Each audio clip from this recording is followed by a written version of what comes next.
All right, so welcome to some more testing on my simulated cable box here.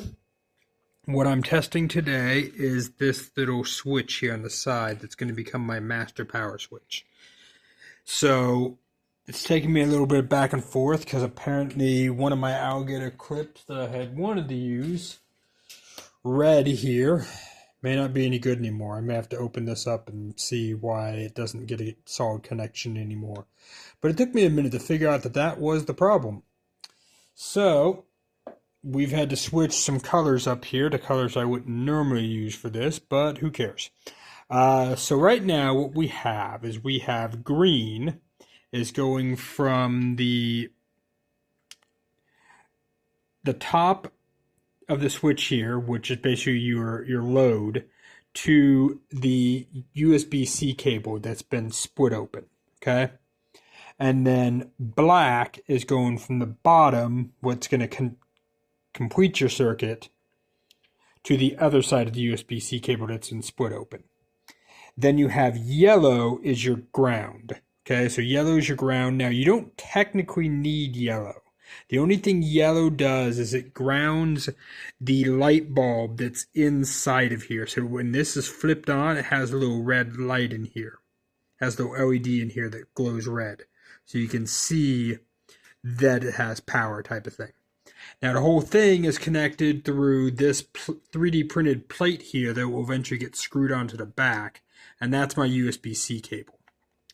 So, of course, when I flip the switch, you will see that the Raspberry Pi will turn on. So you can see the little LED there. It's kind of hard to tell, but there is a little light there.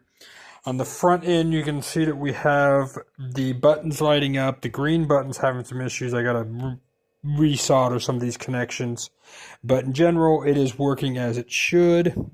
I can mess with the green and get it to light up. There we go. But it doesn't have a stable connection as it should. I'll fix that later. When I start soldering up this this other part. Oh, there it goes. fs42 is a go. So we are working on it.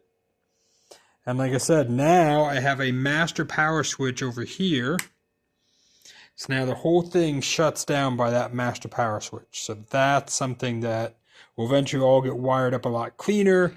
This back plate will get screwed on in a permanent spot. We'll print a front plate here.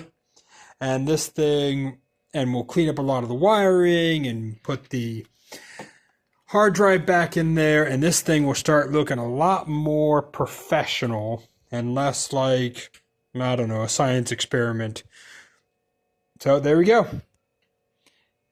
Master switch is getting there.